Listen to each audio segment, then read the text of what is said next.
오늘 함께 나눌 하나님 말씀은 요한복음 2장 1절부터 11절까지 말씀입니다.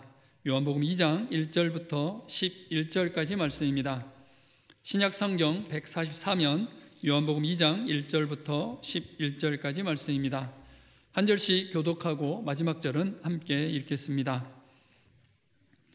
사흘째 되던 날 갈릴리 가나에 혼례가 있어 예수의 어머니도 거기 계시고 예수와 그 제자들도 혼례의 청함을 받았더니 포도주가 떨어진지라 예수의 어머니가 예수에게 이르되 저들에게 포도주가 없다 하니 예수께서 이르시되 여자여 나와 무슨 상관이 있나이까 내 때가 아직 이르지 아니하였나이다.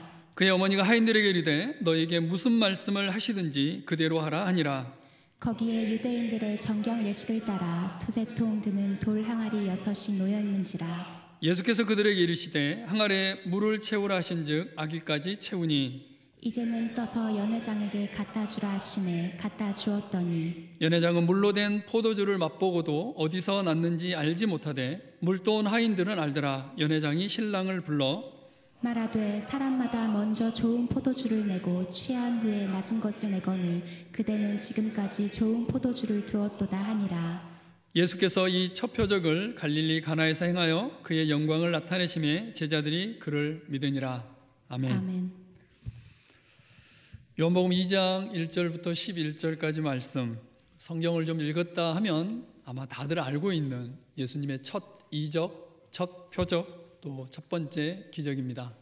이적과 표적은 말 그대로 예수님이 하나님의 아들이심을 믿게 하고 또 복음을 믿게 하기 위해서 행하신 이적이나 기적을 이적과 표적이라고 얘기합니다. 예수님께서 이 땅에 오셨을 때 가장 먼저 첫 번째로 행하신 이적이 놀랍게도 가나의 혼인잔치, 또 어쩌면 의미가 없을 수도 있는 물을 포도주로 만드는 일이었습니다. 물을 포도주로 만드는 일은 지금 현재도 끊임없이 이루어지고 있습니다. 예수님께서 꼭 안 하셔도 얼마든지 있을 수 있는 일이 바로 이 물을 포도주로 만드는 일이십니다. 아닌가요? 그렇죠? 지금도 얼마든지 포도주가 만들어지고 있습니다. 그래서 요한복음 2장에서는 아마 한 번쯤은 다들 설교를 들어보셨을 것 같아요. 기억나는 설교가 있으신가요? 그렇죠. 맹맹했던 인생, 물 같은 인생이 포도주와 같은 맛깔나는 인생으로 바뀔 수 있습니다. 예수님을 만나면 그렇게 바뀔 수 있죠. 또 물이 완전히 포도주가 되어지듯이 우리가 예수님을 믿게 되면 우리 인생이 예수님을 닮은 모습으로 채워질 수 있습니다. 등등 아마 여러 가지로 요한복음 2장 설교를 들었을 것입니다. 요한복음 2장 전체를 이해하려면 우리가 먼저 유대인의 결혼 풍습에 대해서 좀 알 필요가 있습니다. 결혼. 아마 조선시대 때 결혼했던 것하고 풍습하고 지금 현재 결혼 풍습을 비교하면 상당히 많이 달라졌죠. 요즘에 청년들 결혼하는 거 보면 제가 결혼한 지 한 20년 됐더라고요. 20년 전 결혼하고 지금하고도 상당히 차이가 많이 납니다. 근데 성서시대 지금 오늘 요한복음 2장에 나와 있는 결혼 풍습에는 굉장히 중요한 몇 가지 요소가 있었습니다. 이 결혼 풍습을 이해해야만 요한복음 2장 전체를 그래도 어느 정도 정확하게 이해할 수 있습니다. 그때 당시 성서시대에는 어떻게 결혼을 했냐면 먼저 청년이죠. 남자 청년이 이 처녀를 보고 마음에 들면 어떻게 하냐면 아버지에게 가서 부모님에게 얘기를 합니다. 아버지, 제가 저 처자가 너무 마음에 듭니다. 제가 결혼하게 해주십시오라고 해서 아버지에게 돈을 받습니다. 그래서 돈을 가지고 어디를 가냐면 그 처녀가 있는 집으로 갑니다. 그래서 약 일주일 정도 잔치를 합니다. 일주일 동안. 굉장히 긴 잔치죠. 그럼 일주일 동안 동네 사람들도 초청하고 또 그 집안 사람들도 다 초청해서 잔치가 벌어집니다. 그러는 사이에 이제 처녀는 이 신랑을 유심히 살펴보겠죠. 이 사람이 내가 평생 동안 함께 할 수 있는 사람인가 아닌가. 일주일 동안 먹고 자면서 이 모든 것들이 드러나겠죠. 그리고 마지막 날 이 신랑이 이 처녀에게 포도주를 이렇게 갖다 바친다고 해야 되나요? 이렇게 포도주를 대접합니다. 신부는 여기서 결정을 합니다. 포도주를 마시면 결혼을 승낙하는 거고 포도주를 마시지 않으면 그 결혼은 없었던 일이 됩니다. 신랑은 돈만 버리게 되는 거죠. 그리고 이제 집에 터덜터덜 돌아가게 되는데 만약에 여기서 신부가 내가 이 사람이랑 정혼을 해야 되겠다라고 포도주를 마시게 되면 그때부터 정혼이 되어지고 신랑은 이제 집에 돌아가서 뭘 해야 되냐면 거처를 마련하게 됩니다. 그러니까 포도주를 마시느냐 안 마시느냐, 그리고 포도주를 마시게 되면 이제 그때부터는 정혼이 되어져서 이제 공식적인 부부는 아니지만 앞으로 이제 공식적인 부부가 되어지는 거죠. 이런 예가 어디에 나오냐면 구약 사사기에 보면 삼손이 이렇게 결혼을 하는 장면이 나옵니다. 사사기 14장 1절과 2절 말씀입니다. 삼손이 딥나에 내려가서 거기서 블레셋 사람의 딸들 중에서 한 여자를 보고 올라와서 자기 부모에게 말하여 이르되 내가 딥나에서 블레셋 사람의 딸들 중에서 한 여자를 보았사오니 이제 그를 맞이하여 내 아내로 삼게 하소서 하매.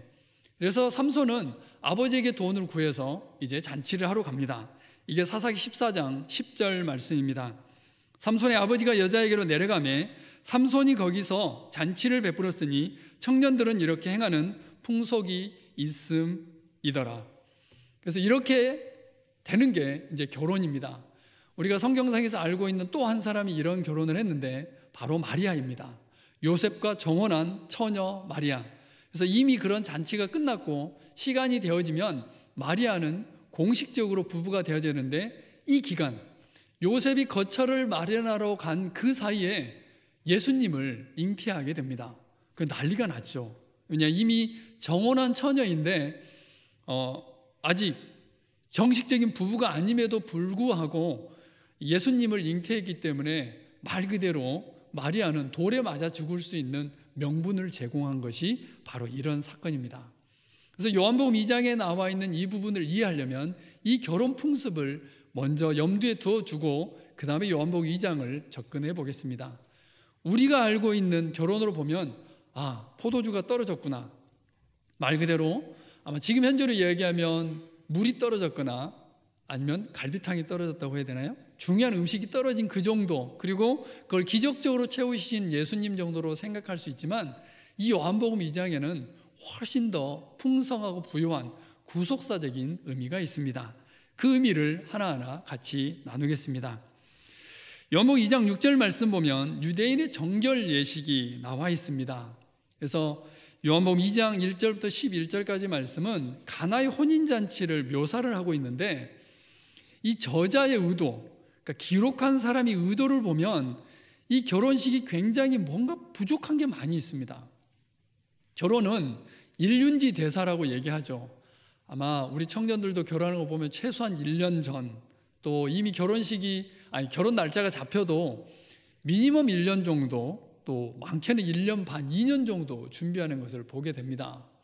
그래서 스튜디오 촬영도 하고, 그다음에 드레스 촬영도 하고, 메이크업도 하고, 결혼식장도 미리미리 예약하고, 그 다음에 준비되어지는 거죠. 평생의 삶 가는 동안 나를 위해서 가장 많은 돈을 쓰는 날이 언제죠?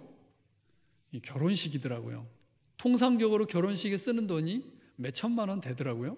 여러분들의 평생에 하루에 한 1,000만 원 써보신 적이 있으시나요? 없죠. 맞아요. 그리고 그렇게 많은 손님을 초대할 때도 없습니다.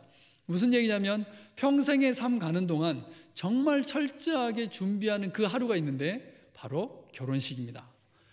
그런데 그 결혼식에 부족함이 곳곳에 보입니다. 최선을 다해서 준비했는데 요한복음 2장 3절 말씀 보면 포도주가 떨어진지라 예수의 어머니가 예수에게 이르되 저들에게 포도주가 없다 하니. 아까 우리가 봤던 대로라면 그 포도주가 있어야만 이 결혼식이 이루어질 수 있잖아요. 그런데 중간에 지금 포도주가 떨어졌으면 신랑이 신부에게 바칠, 또 신부에게 드릴 포도주 자체가 없는 겁니다.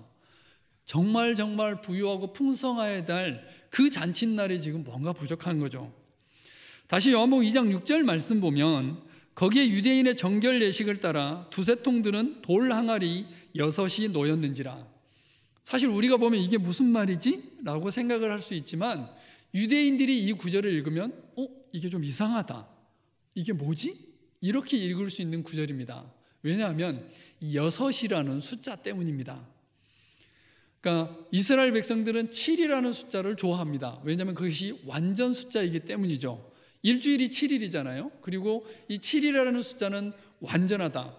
그래서 예수님께서 용서하라고 했을 때 베드로가 가서 물어보잖아요. 예수님 한 7번 하면 될까요? 베드로는 완벽하게 용서했다라는 것을 얘기했을 때 예수님께서 아니, 이름없이 7번, 그러니까 777 이렇게 해서 유대인들이 7이라는 숫자를 좋아하는데 지금 요한복음 2장 6절에는 의도적으로 돌 항아리 6이 놓여 있다는 것을 지금 묘사하고 있습니다. 이것도 역시 뭔가 부족합니다. 나중에 요한복음 2장 전체를 우리 함께 나누겠지만 이 이야기 뒤쪽에는 유월절 얘기가 나옵니다. 이것도 역시 부족합니다. 뭔가 부족한 내용들이 연속되어지는 것이 바로 요한복음 2장 1절부터 11절까지 나와 있는 가나의 혼인잔치입니다. 혼인잔치, 결혼식, 인생에 있어서 가장 풍성하고 부해야 될 그 시간, 그리고 완벽해야 될 그 날이 지금 뭔가 부족한 걸로 가득 차 있습니다. 근데 우리가 좀 한 가지 더 포인트를 둬야 될 것이 있는데 유대인의 정결 예식입니다. 거기 보면 정결 예식을 따라 두세 통들은 돌 항아리 6이 놓였는지라, 이렇게 해서 예수님께서는 지금 뭘 나타내시고자 하냐면 이것을 통해서 지금 유대인들이 오랫동안 정결 예식을 행했는데 그것으로는 구원이 이루어지지 않는다는 것을 지금 의도적으로 암시를 하고 있습니다. 일단 유대인의 정결 예식에 대해서 함께 말씀을 보면요, 레위기 5장 2절입니다. 만일 누구든지 부정한 것들, 곧 부정한 들짐승의 사체나 부정한 가축의 사체나 부정한 곤충의 사체를 만졌으면 부지중이라고 할지라도 그 몸이 더러워져서 허물이 있을 것이요. 유대인들은 이 부정 타는 것을 철저하게 막기 위해서 끊임없이 정결 예식을 행했습니다. 민수기에도 이 내용이 나오는데 우리 함께 교독하겠습니다. 20절 제가 읽습니다. 사람이 부정하고도 자신을 정결하게 하지 아니하면 여호와의 성소를 더럽힘이니 그러므로 회중 가운데에서 끊어질 것이니라. 그는 정결하게 하는 물로 뿌림을 받지 아니하였은즉 부정하니라. 부정한 자가 만진 것은 무엇이든지 부정할 것이며 그것을 만지는 자도 저녁까지 부정하리라. 이건 굉장히 좀 심각합니다. 우리가 예를 들어서 길을 가다가 예를 들어서 곤충 사체를 밟았어요. 그 사람은 예배 드리면 안 됩니다. 아니면 곤충 사체를 만든 사람하고 내가 옷깃이 스쳤어요. 이 사람은 예배 드리면 안 됩니다. 여기 말씀대로라면 여호와의 성소를 더럽히니 그러므로 회중 가운데서 끊어질 것이니라. 상갓집 갔다 와서 예배 드리면 안 되는 거예요. 왜냐하면 지금 이 말씀대로라면 죽게 됩니다. 그래서 유대인들은 철저하게 이 정결 예식을 지킵니다. 그래서 어디 갔다 오면 꼭 손을 씻습니다. 지금 우리가 코로나 바이러스 무서워서 화장실에서 줄을 길게 서 있잖아요. 왜냐하면 그 바이러스를 씻어내기 위해서. 그랬듯이 이스라엘 백성들은 이보다 더 철저하게 정결 예식을 행하고 있었습니다. 실제로 예수님께서도 오셨을 때도 그들은 이 정결 예식을 지키고 있었고 예수님과 유대인들이, 바리새인들이 논쟁을 하게 되는데 바로 이 정결 예식 때문에 논쟁을 하게 됩니다. 우리 마가복음 7장 함께 교독하겠습니다. 바리새인들과 또 서기관 중 몇이 예루살렘에서 와서 예수께 모여 들었다가 그의 제자 중 몇 사람이 부정한 손 곧 씻지 아니한 손으로 떡을 먹는 것을 보았더라. 바리새인들과 모든 유대인들은 장로들의 전통을 지켜 손을 잘 씻지 않고서는 음식을 먹지 아니하며 또 시장에서 돌아와도 물을 뿌리지는 않고서는 먹지 아니하며 그 외에도 여러 가지를 지키어 오는 것이 있으니 잔과 주발과 놋그릇을 씻음이로라. 그들은 하나님 앞에서 예배하기 위해서, 하나님 앞에 정결하기 위해서 정말 철저하게 이 정결 예식을 지켰습니다. 그런데 요한복음 2장에서는 그 정결 예식을 행하는 돌 항아리가 6개라는 것을 표현하면서 이것으로는 안 된다라고 지금 예수님께서는 말씀하고 있습니다. 그렇게 오랫동안 정결 예식을 지켰던 바리새인들에 대해서 예수님께서는 말씀하십니다. 너희가 하나님의 계명은 버리고 사람의 전통을 지키느니라. 또 이르시되 너희가 너희 전통을 지키려고 하나님의 계명을 잘 저버리는도다. 너희가 전한 전통으로 하나님의 말씀을 폐하며 또 이 같은 일을 많이 행하느니라 하시고, 요한복음 2장에 나와 있는 이 가나의 혼인잔치, 이것은 부족함으로 꽉 차 있습니다. 그 풍성하고 완벽해야 될 그 결혼식 날에 포도주가 떨어집니다. 그리고 이스라엘 백성들이 수백 년 동안 또 1000년 이상 동안 지켜왔던 정결 예식에 대해서 예수님께서는 그것으로는 구원받을 수 없다라는 것을 지금 암묵적으로 보여주고 있습니다. 부족한 결혼식. 우리의 삶 속에서도 역시 마찬가지입니다. 지금 가나의 혼인잔치에서 보면 평생 동안 준비했던 그 결혼잔치에 포도주가 떨어지고 있습니다. 우리도 우리 인생을 준비하기 위해서 참으로 많은 준비를 합니다. 스펙을 준비하기도 하고 또 뭔가를 준비하지만 늘 부족하게 되는 거죠. 우리의 구원도 역시 마찬가지입니다. 많은 사람들이 행위로서 구원받으려고 하고 선행으로 구원받으려고 노력을 하지만 그것으로는 되지 않는다는 것을 지금 요한복음 2장 1절부터 11절 말씀을 통해서 우리는 암묵적으로 볼 수 있습니다. 결론적으로 예수님께서 오셨을 때 이 모든 것들은 채워지게 됩니다. 말하되 사람마다 먼저 좋은 포도주를 내고 취한 후에 낮은 것을 내거늘 그대는 지금까지 좋은 포도주를 두었도다 하니라. 11절 함께 읽겠습니다. 시작. 예수께서 이 첫 표적을 갈릴리 가나에서 행하여 그의 영광을 나타내심에 제자들이 그를 믿느니라. 부족하고 채워지지 않은 우리의 삶, 부족하고 채워지지 않은 또 채울 수 없는 구원에 관한 이 모든 것들, 이제 예수님께서 그 기적을 통해서 채우시기 시작합니다. 바로 물을 포도주로 만들어 내십니다. 마태복음 26장 27절과 28절 말씀 보면 예수님께서 이 포도주에 대해서 다시 해석을 하시고 다시 보여주십니다.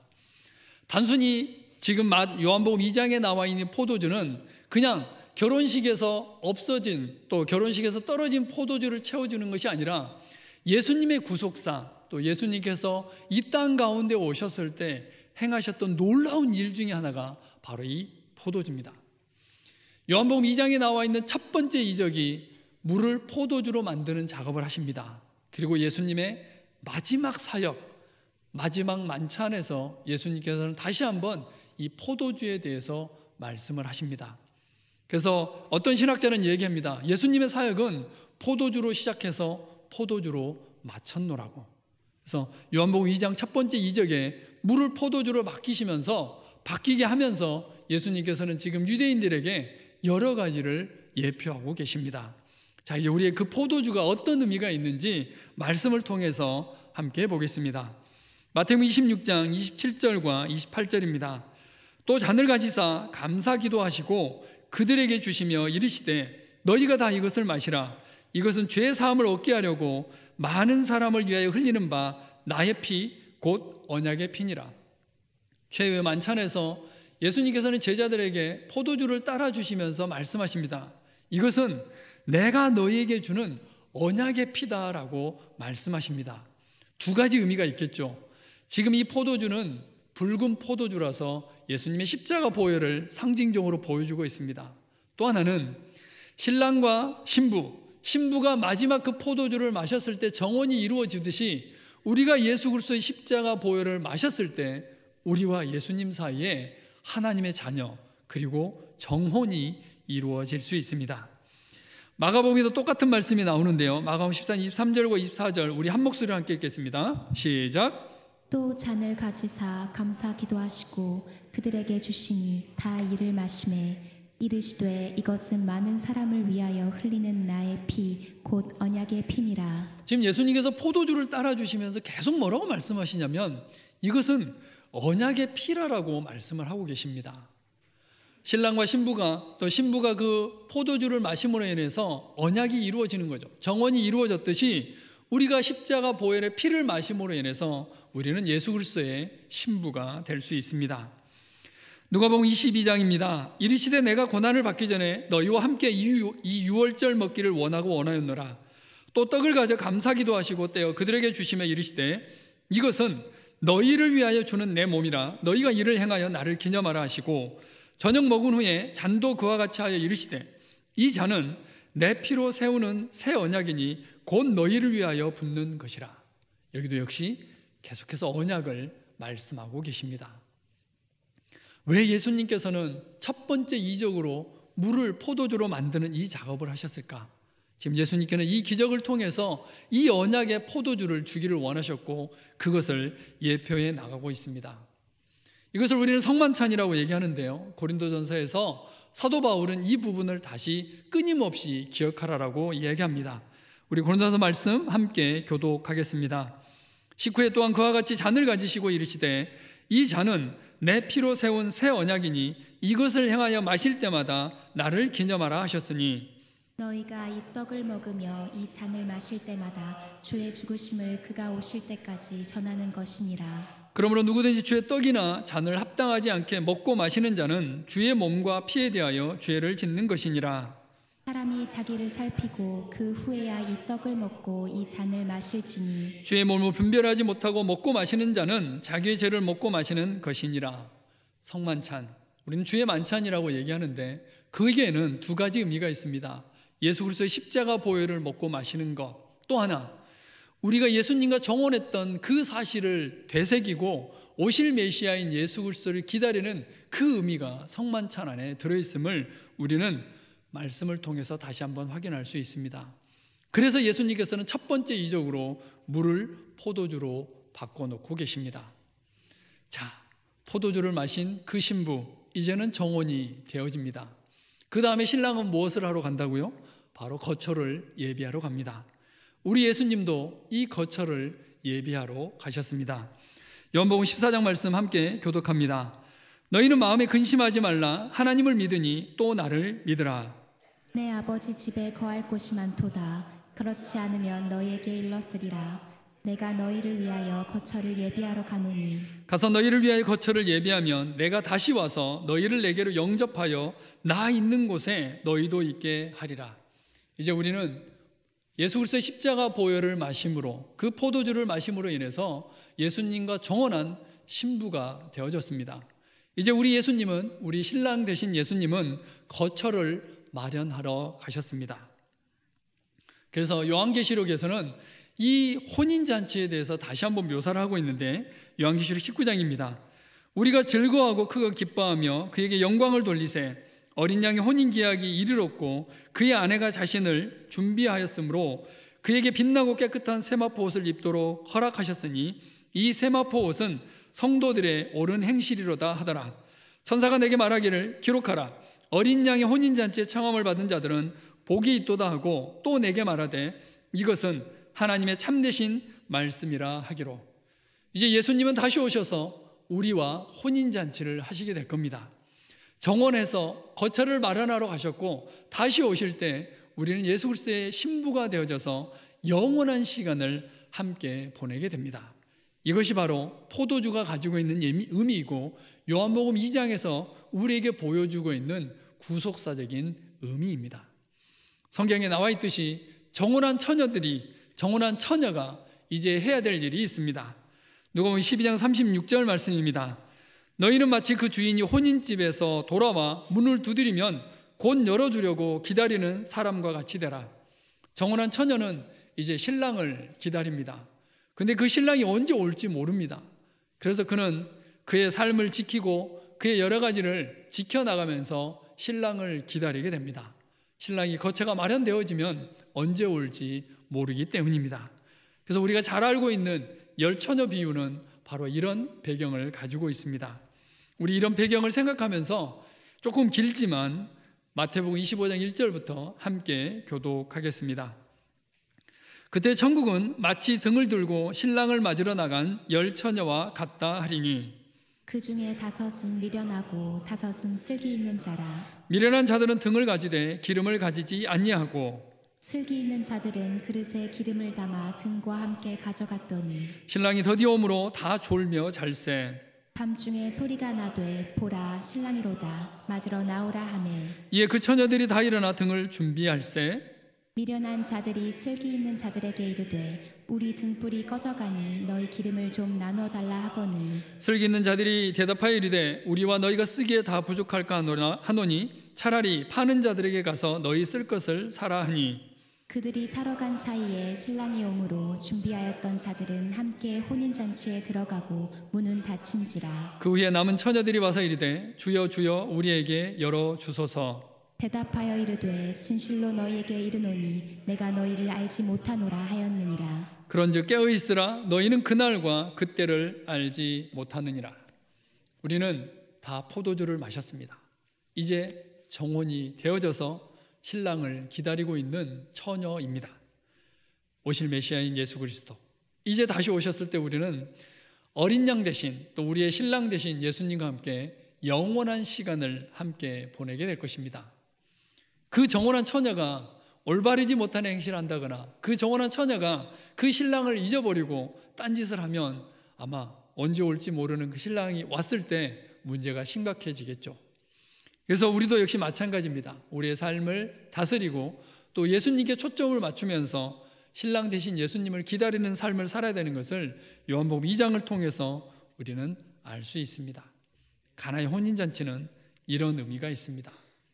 이제 마지막으로 그 기적에 함께 어떻게 하면 참여할 수 있는지 함께 말씀을 나누겠습니다. 예수님께서는 물을 포도주로 만드실 때 그냥 혼자서 하실 수 있으셨죠. 돌 항아리에 물도 그냥 채우실 수 있으셨고 그냥 모든 것들을 혼자 하실 수 있으셨음에도 불구하고 하인들과 또 그와 함께 했던 제자들과 이 모든 일들을 함께 해나가는 것을 볼 수 있습니다. 요한복음 2장 5절 말씀입니다. 그의 어머니가 하인들에게 이르되 너희에게 무슨 말씀을 하시든지 그대로 하라 하니라. 너희에게 무슨 말씀을 하시든지 그대로 하라. 순종이고 믿음이죠. 이 기적에 참여할 수 있는 방법, 그리고 예수님께서 행하신 이 표적과 이적에 참여할 수 있는 방법이 있는데 그것은 바로 믿음과 순종입니다. 요한복음 2장 7절 말씀 보면 예수께서 그들에게 이르시되 항아리에 물을 채우라 하신즉 아기까지 채우니 8절 이제는 떠서 연회장에게 갖다 주라 하심에 갖다 주었더니 9절 함께 읽겠습니다. 시작. 연회장은 물로 된 포도주를 맛보고도 어디서 났는지 알지 못하되 물 떠온 하인들은 알더라. 연회장이 신랑을 불러. 이 요한복음 2장에 있는 말씀들을 보면서 참 이상한 내용이 하나 있습니다. 신랑과 신부가 누군지는 전혀 나오지 않습니다. 그러니까 어떻게 보면 손님으로 와 있는 사람들, 또 전혀 그 잔치에서 주인이 될 수 없는 사람들이 지금 주인공이 되고 있습니다. 그 중에 한 사람이 누구냐면 바로 하인들입니다. 예수님께서 하라고 하신 대로 아기까지 물을 채우고 또 이 발 씻을 물을 어떻게 하라고요? 이게 포도주라고 갖다 주라고 하는 겁니다. 만약 예수님을 의심했다면 차마 그런 일은 있을 수가 없죠. 만약에 그게 포도주를 안 받겠으면 어떻게 되죠? 그냥 맹물 따다 준 게 되는 거고, 그것도 보통 물이 아니라 어떤 물이요? 발 닦을 물을 지금 갖다 주는 거잖아요. 그런데 이 하인들은 그들의 순종과 믿음을 통해서 기적에 참여하게 됩니다. 또 이 모든 과정들을 지켜봤던 마리아 그리고 함께했던 제자들도 이 모든 이적과 표적에 참여하게 되고 또 예수님을 믿게 되는 결정적인 순간이 오게 됩니다. 예수님께서는 공생의 기간 동안에 많은 이적과 표적을 행하셨습니다. 그런데 이 모든 이적과 표적 가운데 어떤 단어가 함께 나오냐면 믿음이라는 단어가 함께 동행을 합니다. 마태복음 9장 2절 말씀입니다. 침상에 누운 중풍병자를 사람들이 데리고 오거늘 예수께서 그들의 믿음을 보시고 중풍병자에 이르시되 작은 자야 안심하라 내 죄사함을 받았느니라. 이 이적, 이 표적 가운데는 뭐가 있었냐면 바로 그들의 믿음이 함께하고 있습니다. 마태복음 9장에는 12해 동안 혈루증을 앓는 여인을 고치는 장면이 나옵니다. 12해 동안이나 혈루증을 앓는 여자가 예수의 뒤로 와서 그 겉옷가를 만지니 이는 제 마음에 그 겉옷만 만져도 구원을 받겠다 함이라. 22절 함께 읽겠습니다.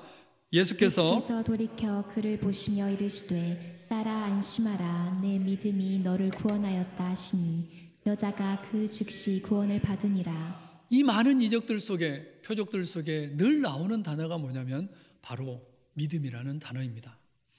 우리의 삶 가운데서도 예수님께서는 표적과 이적을 행하시기를 원하시고 크고 비밀한 일들을 보여주기를 원하십니다. 거기에는 무엇이 있어야 되냐면 바로 믿음이 있어야 됨을 우리는 말씀을 통해서 알 수 있습니다. 예수께서 말씀하여 이르시되 내게 무엇을 하여 주기를 원하느냐 맹인이 이르되 선생님이여 보기를 원하나이다. 예수께서 이르시되 가라 내 믿음이 너를 구원하였느니라 하시니 그가 곧 보게 되어 예수를 길에서 따르니라. 믿음이 있을 때 그들은 이 표적과 이적에 참여하는 것을 볼 수 있습니다. 아주 결정적으로 예수님의 십자가 보혈 그 포도주에 참여하는 것도 역시 믿음이 필요합니다. 그러므로 우리가 믿음으로 의롭다 하심을 받았으니 우리 주 예수 그리스도로 말미암아 하나님과 화평을 누리자. 또한 그로 말미암아 우리가 믿음으로 서 있는 이 은혜에 들어감을 얻었으며 하나님의 영광을 바라고 즐거워하느니라. 예수님의 첫 번째 이적, 첫 번째 표적, 지금 물을 포도주로 바꾸는 이 작업 가운데, 이 기적 가운데 하인들이 함께하고 있습니다. 하나님께서는 이걸 도구로 사용하십니다. 우리의 믿음과 순종을 도구로 사용하셔서 표적과 이적을 만들어가기를 원하십니다. 예수님 혼자서 일을 하시는 것이 아니라 우리와 함께하기를 원하시고, 지금도 하나님께서는 우리의 삶 가운데 또 우리의 삶 속에서 표적과 이적을 행하기를 원하십니다. 이것을 경험하기 위해서는 믿음이 필요함을 우리는 요한복음 2장 말씀을 통해서 알 수 있습니다. 예수님의 첫 번째 이적, 그 수많은 이적들 중에 예수님께서는 물을 포도주로 만드는 그 기적을 선택하셨습니다. 왜요? 예수님께서는 지금 우리에게 말씀하기를 원하십니다. 또 제자들에게 말씀하기를 원하십니다. 인생의 부족함은 하나님만이 채우실 수 있다는 것을 보여주고 계십니다. 아무리 노력하고 아무리 애쓰고 아무리 준비한다 할지라도 포도주는 떨어지게 되어 있습니다. 또 하나, 예수님께서는 지금 영원한 신랑 대신 예수님과 우리의 관계 속에 포도주가 필요하고 그 포도주를 예수님께서 친히 준비하실 것을 말씀하십니다. 십자가 보혈, 그 피를 마시는 자는 예수님의 신부로서 준비가 되어지는 거고, 또 영원한 하늘나라에서 신부로서 준비되어지는 것입니다. 요한복음 2장에 나와 있는 가나의 혼인잔치를 통해서 다시 한번 우리의 신랑 되신 예수 그리스도를 기억하고, 또 우리가 이 땅 가운데서 어떻게 살아야 될지를 다시 한번 돌아보고, 우리의 영원한 신랑 되신 예수 그리스도를 기다리는 그 놀라운 믿음 가운데 또 정결한 신부로서 준비되어지는, 그래서 영원한 천국잔치에 참여하는 우리 모두가 되기를 간절히 소망합니다. 하나님 감사합니다. 우리의 신랑 되어주셔서 감사합니다.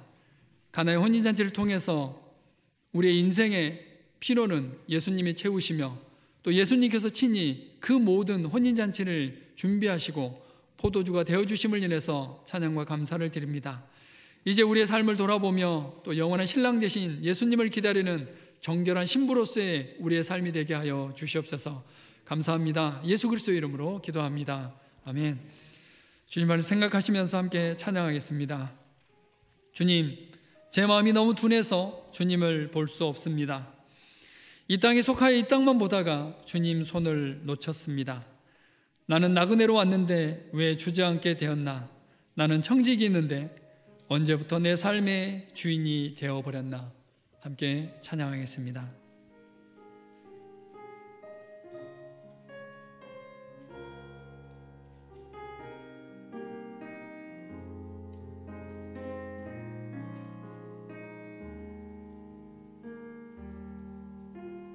주님, 제 마음이 너무 둔해서 주님을 볼 수 없습니다.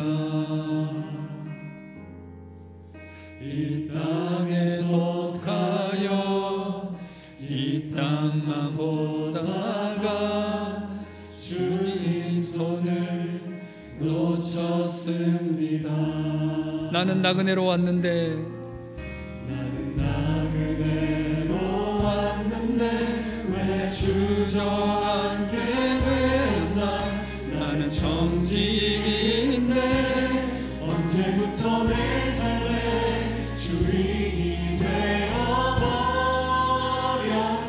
믿음이 없이는 기쁘시게 못하나니, 믿음이 없이는 기쁘시게 못하나니, 고된 수고도 다 헛될 뿐이라. 믿음이 없어서 무너진 삶의 모든 자리에 다시 주님을 기다립니다. 주님, 제 마음이 너무 둔해서 주님, 제 마음이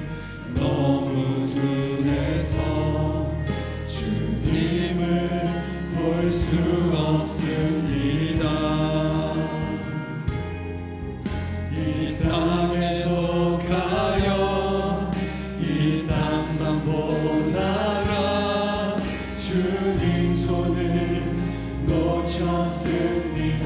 나는 나그네로 왔는데 나는 나그네로 왔는데 왜 주저앉게 되었나. 나는 청지기인데 언제부터 내 삶에 주인이 되어버렸나. 믿음이 없이는 기쁘시게 못하나니 믿음이 없이는 기쁘시게 못하나니. 주를 찾는 자 반드시 만나리. 믿음이 없어서 무너진 삶의 모든 자리에 다시 주님을 기다립니다. 믿음이 없이는 기쁘시게 못하나니 기쁘시게 못하나니. 주를 찾는 자 반드시 만나리. 믿음이 없어서 무너진 삶의 모든 자리에 다시 주님을 기다립니다. 다시 주님을 기다립니다. 다시 주님을 기다립니다. 다시 주님을 기다립니다.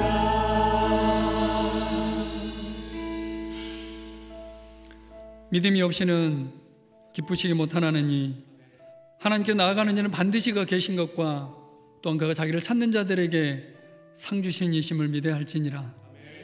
예수 그리스도는 십자가 보혈을 통해서 우리에게 언약의 새 포도주가 되어주셨습니다.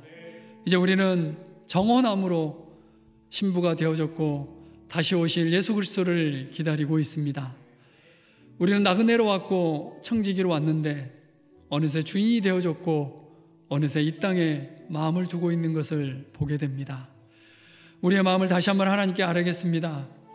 신랑 되신 예수 그리스도를 기다리는 마음, 영원한 하늘나라를 기다리는 마음, 그리고 나의 모든 필요를 채우시는 예수 그리스도의 놀라운 사랑과 은혜를 다시 한번 감사하며 기다리는 그 마음을 우리 하나님 앞에 아뢰겠습니다. 함께 기도하시겠습니다.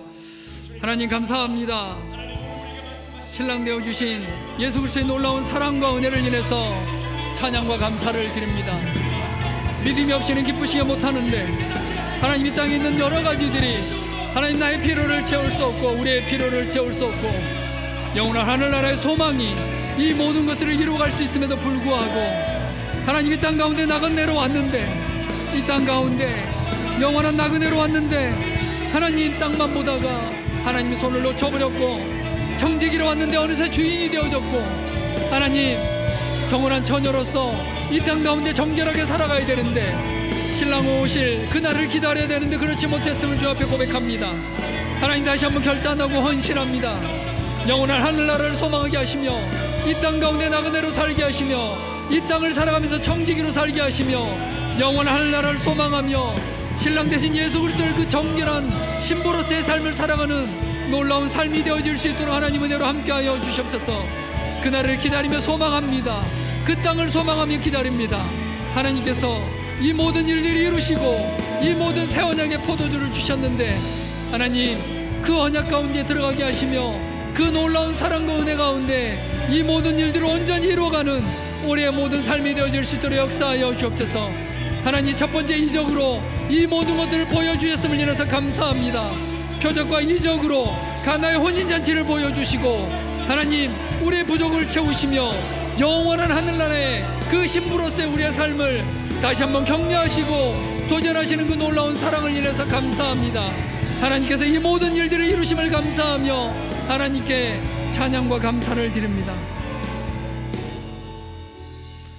지금은 우리 주 예수 그리스도의 은혜와 하나님 아버지의 무한하신 사랑하심과 성령님의 교통하심의 역사가 신랑 되신 예수 그리스도를 기다리는 정결한 신부로서의 삶을 살아가기를 원하는 사랑하는 주의 백성들 머리머리 위에 지금으로부터 영원토록 함께 하시기를 간절히 축원하옵나이다.